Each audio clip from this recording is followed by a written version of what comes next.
আমাদেরকে করেছে। তুমি সাহাবাদেরকে বলে দাও তারা যেন গাছের লতা পাতা খেয়ে জীবন ধারণ করে। ভাইরা আমার, সাহাবায়ে কেরামরা সেই সময় হযরত ওসমান ঘোষণা দিলেন, আল্লাহর নবীর সাহাবারা খাদ্যের সংকট অত্যন্ত হয়ে গেছে, এই খাদ্যের সংকটে আমরা কিন্তু আর বাঁচব না, আমাদেরকে হত্যা করার ষড়যন্ত্র করেছে বাতিলেরা। তোমরা আল্লাহ রাসূল নির্দেশ দিয়েছেন জীবন ধারণের জন্য, জীবনটা বাঁচানোর জন্য পাহাড়ের যে জঙ্গল আছে, তরুলতা আছে, এই জঙ্গল এবং তরুলতাগুলি চিবায়ে চিবায়ে রস খেয়ে খেয়ে ভক্ষণ করে করে তোমাদেরকে জীবন ধারণের নির্দেশ দিয়েছে। সাহাবায়ে কেরামরা সেই পাহাড়ের জঙ্গলের পাতা খাওয়ার জন্য যখন যাইতো, হাঁটতে পারতো না ভাইজান, গড়ায় গড়ায় বালুর ভিতরে গড়ায় গড়ায় পাহাড়ের দিকে যাইতো। পাহাড়ের পাথরগুলি ধরে ধরে গাছের পাতাগুলি সেখান থেকে ছিঁড়ে পশুর মতো, ছাগলের মতো সেই পাতাগুলি খেয়ে খেয়ে জীবন ধারণ করেছিল। ভাইরা আমার, এই জুলুমের শিকার করেছিল। সেই দিন নিষ্ঠুরতার সাথে সবচেয়ে বড় জুলুম করেছিল মুসলমানদের সাথে। আল্লাহর নবী সেই জুলুমের শিকার হয়েছে, সাহাবায়ে কেরামরাও সেই জেলখানার জুলুমের শিকার হয়েছে। ভাইরা আমার, আজকেও সেই জেলখানার জুলুম আছে না না? আর একটু জোরে বলেন, আছে না নাই? আল্লাহ তাআলা এর জন্য বললেন তারা জুলুম করবে, এই জুলুম করলে ইউসবিতুকা, কাউকে জেলখানার ভিতরে পুরায় মারবে, আও ইয়াকতুলুকা, কাউকে হত্যা করার ষড়যন্ত্র করবে, আও ইউখরিজুকা, আবার কাউকে নাগরিকত্ব বাতিল করে দেশ থেকে তাড়ায় দেওয়ার ষড়যন্ত্র করবে। এই তিনটি ষড়যন্ত্র স্বৈরতান্ত্রিক সেই জুলুমতন্ত্র আজকে চালু হয়ে যাবে। ভাইরা আমার, বাতিল সরকারের, জালিম সরকারের 4 নম্বর কাজটা হলো স্বৈরতন্ত্র চালু করা। গোটা পৃথিবীতে জনগণের সমর্থন ছাড়াই বিনা ভোটে ক্ষমতার মসনদকে ধরে থাকা। ভাইরা আমার, এইটার দৃষ্টান্ত দেওয়ার মনে হয় দরকার নাই। বিগত সময়ে এটার জন্য সবচেয়ে বড় অভিজ্ঞতা আমাদের আছে না না? আরো যারা বলেন আছে না নাই? তারা স্বৈরতন্ত্র চালু করে, তার মানে বিনা ভোটে, বিনা জনসমর্থনে তারা রাষ্ট্রীয় ক্ষমতা ধরে থাকার ষড়যন্ত্র করে। ভাইরা আমার, এই স্বৈরতন্ত্র এক সময় গোটা পৃথিবীতে জয় জয়কার হবে, কিন্তু এই পৃথিবীতে স্বৈরতন্ত্রের পতন ঘটবে, আবার আল্লাহর দিন কায়েম হয়ে যাবে। আপনি যদি দেখেন একবিংশ শতাব্দী আর বিংশ শতাব্দীর ভিতরে পার্থক্য ছিল। বিংশ শতাব্দীতে আমরা দেখেছিলাম এই স্বৈরতন্ত্র গোটা দুনিয়ার ভিতরে জয় জয়কার ছিল, কিন্তু একবিংশ শতাব্দীতে এসে স্বৈরতন্ত্রের পতন ঘটতে শুরু হয়েছে। ইরানের মাটিতে রাজা শাহ পাহলভী সেই স্বৈরতন্ত্র চালু করেছিল। ইমাম খোমেনির নেতৃত্বে স্বৈরতন্ত্রের পতন ঘটে ইরানের ভিতরে আল্লাহর দিন কায়েম হয়েছে। তুরস্কের মাটিতে কামাল আতাতুর্কের নেতৃত্বে সেই সময় স্বৈরতন্ত্র চালু ছিল, স্বৈরতন্ত্রের পতন হয়ে এরদোগানের নেতৃত্বে আল্লাহর দিন কায়েম হয়েছে।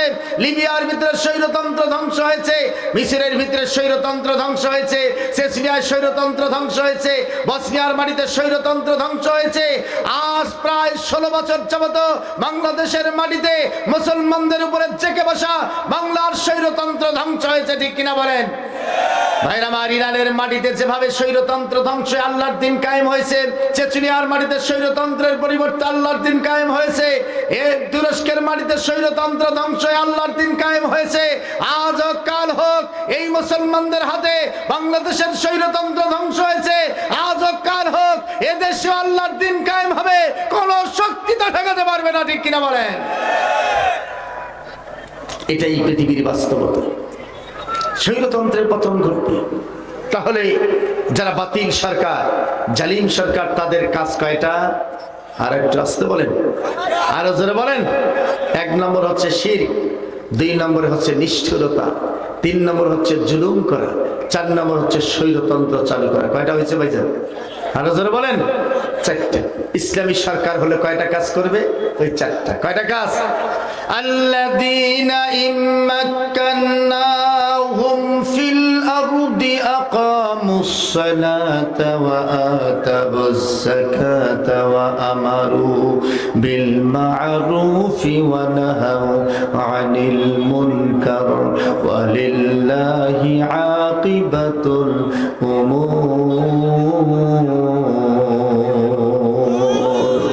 আল্লাহ রাব্বুল আলামিন জানায় দিলেন, দুনিয়ার মানুষেরা যদি আবার এই পৃথিবীতে আল্লাহর দ্বীন কায়েম হয়ে যায়, মুসলিম শাসক যদি শাসন করে, আল্লাযীনা ইম্মাক্কান্নাহুম ফিল আরদ, যদি তারা এই জমিনের ভিতরে ক্ষমতার মসনদে বসে, মাক্কানা ইয়ামাক্কিনু তামকিনুন বাবে তাফিল থেকে এসেছে, যাদেরকে এই পৃথিবীর শাসন ক্ষমতা দেওয়া হবে, পৃথিবীর কর্তৃত্ব দেওয়া হবে, পৃথিবীর ক্ষমতার মালিকানা তাদেরকে দেওয়া হবে, সেই সমস্ত লোক যদি ইসলামী রাষ্ট্র কায়েম করতে চায়, আকামুস সালাতা, তাদের এক নম্বর কাজ হচ্ছে নামাজকে কায়েম করবে। তারা সর্বস্তরে নামাজকে তারা পড়াবে। ভাইরা আমার, নামাজ আজকে আমাদের মাঝে ফরজ আছে না গরজ আছে? কোনটা ফরজ? আমি তো মনে করছি নামাজ ফরজ নেই, গরজ। নামাজ ফরজ না গরজ? ভাইজান, যদি ফরজ হতো তাহলে যারা নামাজ পড়তো না তাদেরকে জেল দিত, যারা নামাজকে অস্বীকার করতো তাদেরকে মোরতাদ হিসেবে ফাঁসিতে ঝুলাতো। এদেশে নামাজ ফরজ নাই, গরজ হয়ে গেছে। যার মন চায় পড়ে, যার মন চায় পড়ে না। যে পড়ে তারও কিছু হয় না, যাই পড়ে না তারও কিছু হয় না। নামাজ ফরজ আছে না গরজ হয়েছে? ফরজ আছে না গরজ হয়েছে? ফরজ। এই নামাজ ফরজ, কিন্তু বাংলাদেশে নামাজটা হয়ে গেছে গরজ। এই একটা অবস্থা আজকে বাংলাদেশে হয়েছে ভাইজান। ভাইরা আমার, এটা হলো নামাজ কায়েম করা, এটা হলো মুসলমানদের ইসলামী সরকারের কয় নম্বর কাজ? আরো জোরে বলেন, আরো জোরে বলেন। ভাইজান, ছোট্ট একটা উদাহরণ দিতে চাই আজকে। সেটা হলো, আপনারা বলেন তো ভাইজান, একটা পুরুষ মানুষ মজবুত করে নেংটি পিন্দিছি অথবা হাফ প্যান্ট পরে মসজিদে গেছে, উজু করে নামাজ পড়বেন না, নামাজ পরিবার দিবেন? দেবেন না? এ ভাই, আপনারা দিবেন না কেন? কি হয়েছে বেচারা? ফরজ তরক হয়েছে। কি তরক হয়েছে? আরো জোরে বলেন। ফরজ তরক হয়েছে। পুরুষ মানুষের ফরজ তরক হলে যেভাবে নামাজ হয় না, একজন নারীর যদি ফরজ তরক হয় নামাজ হবে? আরো জোরে বলেন, হবে? নামাজ হবে না। পুরুষের ফরজ হলো নাভি থেকে হাঁটু পর্যন্ত ঢেকে রাখা ফরজ, আর একজন নারী মাথা থেকে পা পর্যন্ত ঢেকে রাখা ফরজ। শুধুমাত্র মুখমণ্ডল, দুই হাতের কবজি এবং পায়ের পাতা, এই তিনটি অঙ্গ ছাড়া সব শরীরটাকে ঢেকে রাখা ফরজ। যদি কোনো বোন নামাজ পড়েন, এই হাত একবারে বগল পর্যন্ত গোটাল হাতটা যদি বের করা থাকে, এইরকম জামা পরেন, তাহলে ফরজ তরক হবে, আপনার নামাজ হবে না। এমন একটা ব্লাউজ পরেছেন, যে ব্লাউজ পরে আপনি পেট বাইর করে দিয়ে ঘুরছেন, এই পেট বাইর করা ব্লাউজ পরে যদি আপনি নামাজ পড়েন, আপনার ফরজ তরক হবে, নামাজ হবে? আর জোরে বলেন, হবে? মায়েরা আমার, বোনেরা আমার, আল্লাহ নবী জন্য বললেন, ইজা সাল্লাত খামসাহা ওয়া সামাত শাহরাহা ওয়া আতাত বালাহা ওয়া হাফাজাত ফারজাহা। আল্লাহ নবী জানায় দিলেন, একজন নারী যদি 4টি কাজ করে, আল্লাহ তাআলা ওই নারীকে জান্নাত দিয়ে দিবেন। তার 1 নম্বর হলো নামাজ, 2 নম্বর হলো রোজা, 3 নম্বর হলো ওয়া আতাত বালাহা, স্বামীর আনুগত্য করা, আর 4 নম্বর হলো পর্দা করা। এই 4টি কাজ যদি কোনো নারী করে, আল্লাহ তাআলা সেই নারীকে যে জান্নাত চাবে সেই জান্নাত দিয়ে দেবেন। বলেন সুবহানাল্লাহ। ভাইরা আমার, ইসলামী রাষ্ট্রের 1 নম্বর কামটাই হলো নামাজ কায়েম করা। 2 নম্বর কাম হলো যাকাত ভিত্তিক অর্থনৈতিক ব্যবস্থা চালু করা। 3 নম্বর হলো সৎ কাজের আদেশ দেওয়া। 4 নম্বর হলো অসৎ কাজ থেকে বাধা প্রদান করা। ভাইজান, এই সৎ কাজের আদেশ দেওয়াটা খুব আরামের কাম, এইটাতে কোনো অসুবিধা নাই। কিন্তু অসৎ কাজ থেকে বাধা প্রদান করতে গেলে এই মাইর খাবার দরকার আছে না নাই? গন্ডগোল বাঁচবে কিনা? ভাইরা আমার, আজকে আমরা এক শ্রেণীর মানুষ সৎ কাজের শুধু আদেশ দিতে চাই, কিন্তু অসৎ কাজ থেকে বাধা প্রদান করতে চাই না। অসৎ কাজ দেখলে বাধা তো দূরের কথা, আমরা আস্তাগফিরুল্লাহ নাউজুবিল্লাহ, আস্তাগফিরুল্লাহ নাউজুবিল্লাহ করে ওর পাশ দিয়ে চলে যাই। কিন্তু এইটা যে বাধা দিতে হবে, এইটা মুসলমানদের মাথার ভিতরে কোনোদিন আসে নাই। খারাপ কাজ দেখলে আস্তাগফিরুল্লাহ, এই কাম করা যাবে না ভাই, নাউজুবিল্লাহ এই কাম কেমন করে? কিন্তু এটা যে বাধা দিতে হবে, বন্ধ করে ফেলতে হবে, এইটার কোনো প্ল্যান পরিকল্পনা মুসলমানদের মাথায় নাই। অথচ আল্লাহর দৃষ্টিভঙ্গি হলো তা'মুরুনা বিল মারুফ, সৎ কাজের আদেশ দাও। সৎ কাজের কি দিবে? আরে ভাই জোরে বলেন, সৎ কাজের কি? আরে ভাই, আদেশ কোনটা কয় বলেন তো? বলবো? আচ্ছা, আমাদের যে ইউনো সাহেব আছে, ডিসি সাহেব আছে না? ডিসি সাহেব তার পিয়নকে আদেশ দেয় না অনুরোধ করে? না, অনুরোধ করে। বলে কি দেয়? আর যদি পিয়ন ডিসি সাহেবকে কি করে? অনুরোধ না আদেশ? হ্যাঁ, এইটা বোঝেন তো? এটা বোঝেন? আদেশ দেওয়ার জন্য পাওয়ারফুল হওয়া লাগবে। অনুরোধ করার জন্য নিচে হওয়া লাগবে। এক শ্রেণীর মানুষ তারা শুধুমাত্র ইসলামটাকে পিয়নের ভূমিকায় নিয়ে এসেছে, ডিসির ভূমিকায় ইসলামটাকে দেখতে চায় না। তারা যারা বলেন ঠিক কিনা, এমরা নামাজের জন্য অনুরোধ করে, রোজার জন্য অনুরোধ করে। ইসলামের একটি আয়াত কোরআনে আপনি দেখাতে পারবেন না যেখানে বলা হয়েছে তা'মুরুনা বিল মারুফ, মানে হচ্ছে তোমরা সৎ কাজের অনুরোধ করো। সৎ কাজের আদেশ না অনুরোধ? আদেশ করতে গেলে আপনার পাওয়ার লাগবে। ওই ডিসির পাওয়ার আছে যার কারণে পিয়নকে আদেশ করে, ইয়নোর পাওয়ার আছে যার কারণে তার অধীনস্থদেরকে তিনি আদেশ করেন, একজন ওসির পাওয়ার আছে যার কারণে এসআইদেরকে তিনি আদেশ করেন। তা'মুরুনা বিল মারুফ মানে যদি সৎ কাজের আদেশ হয় তাহলে তাদেরকে ইসলামকেই প্রথমে পাওয়ারে নিতে হবে। ইসলাম অনুরোধের জন্য আসে না, আদেশ করার জন্য এসেছে। আর আপনি ইসলামটাকে পিয়নের ভূমিকায় নামাই দিলেন অনুরোধ। ইসলাম অনুরোধের জন্য আসে না, ইসলাম এসেছে আদেশ করার জন্য। ডিসির ভূমিকায় ইসলাম থাকবে, পাওয়ার নিয়ে ইসলাম থাকবে। সেই ইসলামটাকে তারা পিয়নের ভূমিকায় নামাই দিয়েছে, ইসলামের মর্যাদাটাকেই তারা ক্ষুণ্ণ করে ফেলেছে, ঠিক কিনা বলেন? অতএব ইসলামকে যদি আপনি আদেশের মধ্যে রাখতে চান, পাওয়ারে রাখতে হবে। যেমন একটা উদাহরণ দিলেই বুঝবেন ভাইজান, বলবো? আরো জোরে বলেন, বলবো? যেখানেই যাবেন হুজুর পর্দার ওয়াজ করা লাগবে, আমাদের মা বোনদের উপস্থিতি অনেক বেশি পর্দার ওয়াজ করবেন। ভাইজান আমি তো দূরের কথা, আমার সিনিয়র অনেক বক্তা পর্দার ওয়াজ করতে করতেই মারা গেছে। পর্দার দিন দিন বাড়ছে না কমছে? কমছে। আরো জোরে বলেন, বাড়ছে না কমছে? কমছে। আমরা দেখেছিলাম, আমরা যখন ছোট ছিলাম আমাদের মা, চাচি, দাদি এরা একটা ব্লাউজ তৈরি করতে 1 গজ 4 গিরা কাপড় ব্যবহার করতো। আমরা পর্দার ওয়াজ করতে আছি 2 গিরা করে কমতেই আছে। আরো জোরে বলেন ঠিক কিনা? হইতে হইতে 1 গজে ব্লাউজ বানা শুরু হলো। আমরা ওয়াজ করতে আছি ভাইজান, আরো 2 গিরা কমে 14 গিরাতে ব্লাউজ বানা শুরু হলো। আমাদের ওয়াজ চলতেই আছে, পর্দার আরো 2 গিরা কমে গেছে। কয় গিরা? 12 গিরাতে ব্লাউজ তৈরি হলো। আমাদের ওয়াজ এখনো চলছে, শুনছি যে আরো 2 গিরা নাই। কয় গিরা? 10 গিরা। এখন নাকি বলে ওই যে পাগলু ব্লাউজ বের হয়েছে, ওটা বলে আরো 2 গিরা নেই। কি হয় কিনা ভাইজান? আমাদের ওয়াজ যদি পর্দার চলতেই থাকে আর 2 গিরা করে কমতেই থাকে, একটা সময় এমন হবে মৌলবীর ওয়াজ চলবে কিন্তু ব্লাউজ তৈরি করতে কোনো গিরা নেই। কি হয় কিনা? আরো জোরে বলেন, হয় কিনা? এই কথা যদি চিন্তা করেন তাহলে 2-1 ভাই আছে তারা বলবে যে হুজুর আপনাদের ওয়াজ দিয়ে এখন তাসির হচ্ছে না, যার কারণে মহিলারা পর্দা করছে না। আসলে এই বাচ্চারা বোঝে নাই ভাইজান, আসলে ঘটনাটা ওইরকম নয়। ঘটনাটা হলো আজকে আপনার মেয়ে 18 বছরের আগে আপনি বিয়ে দিতে পারবেন না, সরকার একটা আইন করেছে, দিলে আপনার 3 মাস জেল হবে।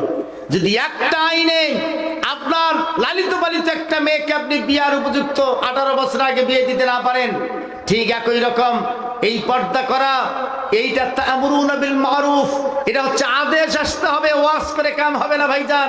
এটা অনুরোধ করে কাউকে পর্দা করানো সম্ভব নয়, এটা ওয়াজ করে পর্দা করানো সম্ভব নয়, এটা বুঝায় পর্দা করা সম্ভব নয়। বাংলাদেশ সরকার যদি পর্দার জন্য একটা আদেশ জারি করত, একটা আইন জারি করত, একটা অর্ডিন্যান্স যদি জারি করত, বেপর্দা নারী রাস্তায় ঘাটে পেট পিট বাইর করে দিয়ে চলাফেরা করতে পারবে না।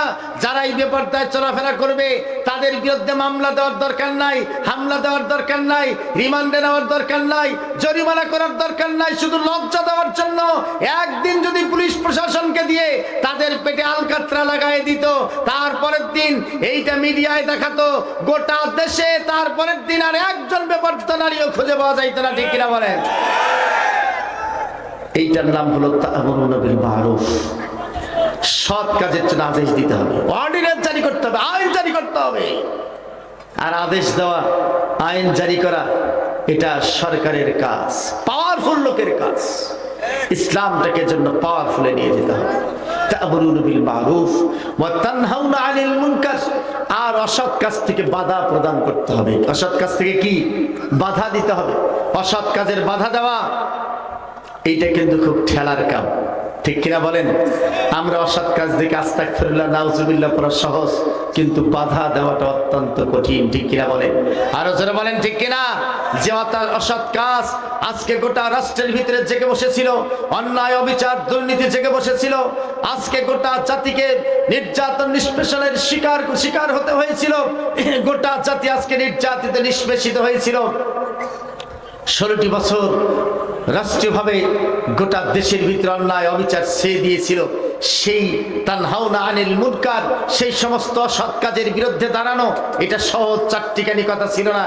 যে সাহসিকতা নিয়ে আজকের দামাল ছেলেরা বাংলাদেশে দাঁড়িয়েছে, 5ই আগস্ট এক গণবিপ্লবের সৃষ্টি করেছিল, এটা এত সহজে হয় নাই ভাইরা আমার। অসৎ কাজে বাধা দেওয়ার জন্য এইরকম করেই গণবিপ্লব সৃষ্টি করতে হবে। যদি আমরা করতে পারি, যারা অসৎ কাজ করবে তারা লেজ গুটিয়ে পালাতে বাধ্য হবে, ঠিক কিনা বলেন? যার বলিষ্ঠ প্রমাণ আজকের বাংলাদেশের আওয়ামী দুঃশাসন, ঠিক কিনা বলেন ভাইরা আমার? এজন্য ইসলামী সরকারের কাজ হলো 4টা। 1 নম্বরে নামাজ কায়েম করা, 2 নম্বর যাকাত ভিত্তিক অর্থনৈতিক ব্যবস্থা চালু করা, 3 নম্বর হলো তা'মুরুনা বিল মারুফ, সৎ কাজের আদেশ দেওয়ার জন্য রাষ্ট্রীয় ক্ষমতায় যাওয়া, 4 নম্বর হচ্ছে অসৎ কাজ থেকে বাধা প্রদানের জন্য ক্ষমতা অর্জন করা, গণবিপ্লবের দিকে জাতিকে নিয়ে যাওয়া। এই 4টি কাজ যদি কোনো সরকার করে, তাহলে আল্লাহ তাআলা সেই জাতির উপরে রহমত দিবেন, বরকত দিয়ে ভরপুর করবেন এবং ওই জাতিকে সর্বশেষ জান্নাত দিয়ে দিবেন। বলেন সুবহানাল্লাহ। সম্মানিত ভাইরা, আজকে এই কোরআন আমাদের মাঝে আছে, যে এতিমখানা আজকে আমাদের মাঝে আছে, এই এতিমখানার এতিম ছেলেরা আজকে কোরআন পড়ছে, ঠিক কিনা বলেন? আপনি আমি আমরা যদি কিয়ামতের ময়দানে নাজাত পেতে চাই, অন্ততপক্ষে নিজে যারা কোরআন শরীফ পড়তে জানি না, কোরআন আমল করি না, একটা সন্তানকে হলো কোরআনের পক্ষে, কোরআনকে শেখানোর জন্য হাফেজ আলেম আমাদেরকে বানাতে হবে ইনশাআল্লাহ। আল্লাহ নবী জানাই দিলেন, মান কারাআল কুরআন ওয়া আমিলা বিমা ফীহি উলবিসা ওয়ালিদাহু তাজান ইয়াউমাল কিয়ামাতি জাওহু আহসানু মিন জাওইশ শামসি ফী বুয়ুতিদ দুনিয়া। ছেলেদেরকে নিয়ে আসেন। আল্লাহ নবী জানাই দিলেন, যদি কোনো ব্যক্তি, কোনো মা এবং বাবা কিয়ামতের ময়দানে নাজাতের জন্য ওসিলা বানাতে চায়, অন্য কোনো উপায় গ্রহণ করার দরকার নাই, শুধুমাত্র একটা উপায় গ্রহণ করবে। মা এবং বাবা তার একটা সন্তানকে আলেম বানাবে। মান কারাআল কুরআন ওয়া আমিলা বিমা ফীহি, আল্লাহর নবী বললেন, একটা সন্তানকে কেউ যদি আলেম বানায়, তার সন্তানটাকে হাফেজ বানায়, তার সন্তানটাকে যদি ঈমানদার বানায়, ওই সন্তানটার কারণে কিয়ামতের কঠিন ময়দানে তার মা এবং বাবার মাথায় একটা নূরের মুকুট পরানো হবে, টুপি পরানো হবে, যে টুপিটা চতুর্দিক থেকে এত বেশি আলোর বিস্ফোরণ ঘটাবে, গোটা কিয়ামতের লোকেরা তার আলো দেখবে। জাউহু আহসানু মিন জাওইশ শামসি ফী বুয়ুতিদ দুনিয়া, দুনিয়ার জিন্দেগিতে যেমন একটা সূর্যকে সবাই দেখতে পারে, আখিরাতের ভিতরেও সেই টুপিওয়ালা মানুষটাকে সব দিক থেকে মানুষ দেখতে পারবে।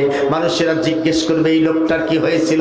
আমাদের সমাজের ভিতরে তার তো তেমন কোনো দাম ছিল না, অত্যন্ত গরিব মানুষ ছিল, দিন আনির দিন খেয়েছিল, সন্তানদেরকে বড় কষ্টে মানুষ করেছে। তাকে বলা হবে, এই লোকটা কিয়ামতের ময়দানে আজকে এত মর্যাদাবান হয়েছে, কারণটা দুনিয়ার জিন্দেগিতে তার অবস্থান যেমনই হোক না কেন, তার জীবনের চাওয়া পাওয়া একটা সন্তানকে কোরআনের আলেম বানায়েছে, কোরআনের হাফেজ বানায়েছে। এই কারণে আল্লাহ তাআলা তার মাথায় নূরের মুকুট পরায় দিয়েছে।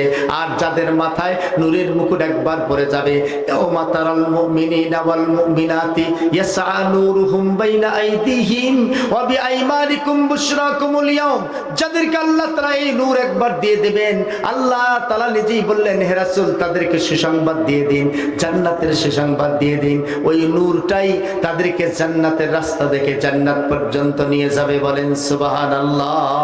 ভাইরা আমার, আল্লাহ নবী বললেন, মান কারাআল কুরআন ফাস্তাজহারাহু ফাহাল্লা হালালাহু ওয়া হাররামা হারামাহু আদখালাহু আল্লাহুল জান্নাহ ওয়া শাফাআহু ফি আশরাতিন মিন আহলি বাইতিহি কুল্লুহুম কাদ ওয়াজাবাত লাহুন নার। আল্লাহ নবী বললেন, মান কারাআল কুরআন, যে ব্যক্তি কোরআন তেলাওয়াত করে, কোরআন শিক্ষা করে, ফাস্তাজহারাহু, কোরআনকে বিজয়ী করার জন্য চেষ্টা করে, আদখালাহু আল্লাহুল জান্নাহ, আল্লাহ তাআলা ওই ব্যক্তিকে জান্নাত দিয়ে দেবেন। ওয়া শাফাআহু ফি আশরাতিন মিন আহলি বাইতিহি কুল্লুহুম কাদ ওয়াজাবাত লাহুন নার। আল্লাহ তাআলা কিয়ামতের ময়দানে ওই ছেলেটাকে জানায় দেবেন, আল্লাহর বান্দা কোরআন পড়ার কারণে আল্লাহ তোমার উপরে এত খুশি হয়ে গেছে যে তোমাকে আল্লাহ তাআলা জাহান্নাম ওয়াজিব হয়ে গেছে।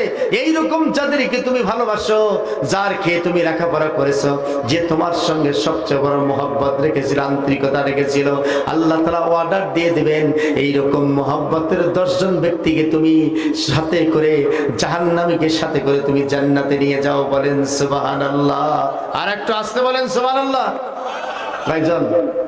10 জন জাহান্নামী ব্যক্তিকে জান্নাত দিয়ে যাওয়ার জন্য এই ব্যবস্থাপনা আল্লাহ তাআলা তাকে দিয়ে দিবেন।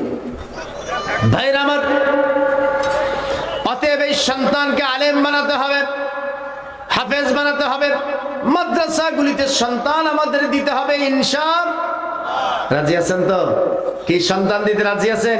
এই মজবুত নিয়ত কাদের আছে একটা হাত তুলে দেখান তো ভাইজান, কাদের এই মজবুত নিয়তটা আছে? লিল্লাহি তাকবীর। আল্লাহ তাআলা কবুল করুক ভাইজান।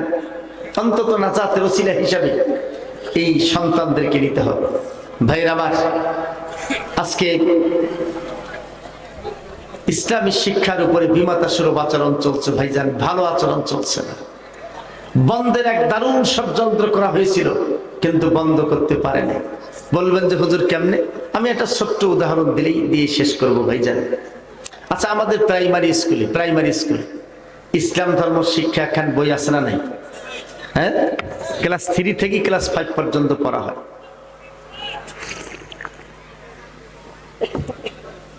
ভাইরা আমার, ওই প্রাইমারি স্কুল 4 জন মাস্টার দিছে, একজন মাস্টারও কোরআন শরীফ পড়বে জানে না। বলেন তো, এই ইসলাম ধর্ম শিক্ষা বইখান পরিবার পড়িবে? ওখানে মাখরাজ দেওয়া আছে, মদ দেওয়া আছে, গুন্না দেওয়া আছে, ওই মাস্টার বুঝিবি? আরো জোরে বলেন। আরে একখান বই দিয়া থুইছে ভাই সরকার, স্বাধীনতার পর থেকে 53 বছরে যারা ক্ষমতায় আসলো আর গেল। প্রাইমারি স্কুল একখান বই দিয়েছে, কিন্তু বই পড়ার মতো কোনো মুলবি দেয় নেই। তাদের ধারণাটা হলো প্রাইমারিতে যদি কোনো হাফেজ, কোনো মুলবি, কোনো মাওলানা, কোনো মাদ্রাসা শিক্ষিত মানুষকে দেওয়া যায়, তাহলে ওই প্রাইমারি থেকে রাজাকার বের হবে, ওই প্রাইমারি থেকে জঙ্গিবাদ বের হবে। এই ভয়ের ঠেলায় তারা প্রাইমারিতে একটা হেডমাস্টার, একটা মুলবি শিক্ষক দেয়। এই 12 কোটি মুসলমানদের দেশে এতদিন যাবত তারা ঠকাইছে মুসলমানদেরকে, জুলুম করেছে মুসলমানদের উপরে। অতএব আমরা আজকে এই জুলুম আর দেখতে চাই। ইসলাম কোরআন শুধুমাত্র মাদ্রাসায় নয়, কোরআন চান্দা ফেতরা দিয়ে নয়, এই কোরআন সর্বস্তরে প্রাইমারি থেকে শুরু করে বিশ্ববিদ্যালয় পর্যন্ত কোরআনকে আমরা বুঝাতে চাই, কোরআনের সিলেবাস ঢুকাতে চাই। এই কোরআন দিয়ে আমরা শাসন করতে চাই, এই কোরআন দিয়ে বাংলাদেশের সংসদ চালাতে চাই, এই কোরআন দিয়ে আমাদের বিচার বিভাগকে চালাতে চাই, এই কোরআন দিয়ে আমাদের বাজার ঘাটকে চালাতে চাই, এই কোরআন দিয়ে আমাদের অফিস আদালতকে চালাতে চাই। এই কোরআন একমাত্র জীবনের সর্বক্ষেত্রে এই কোরআনকে আমরা কাজে লাগাতে চাই। এজন্যই আল্লাহর দ্বীন কায়েমের মধ্য দিয়ে গোটা দেশে কোরআনের শাসন প্রতিষ্ঠার জন্য কারা কারা রাজি আছেন দুহাত তুলে আল্লাহকে দেখাবেন। নারায়ে তাকবীর, কোরআনের নারায়ে তাকবীর।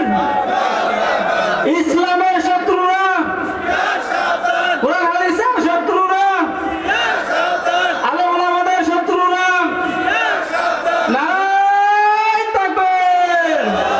আল্লাহ তাআলা কবুল করুক সবিল আমিন। ওয়া আখির দাওয়ানা আলহামদুলিল্লাহি রাব্বিল আলামিন। সম্মানিত ভাইরা, আমাদের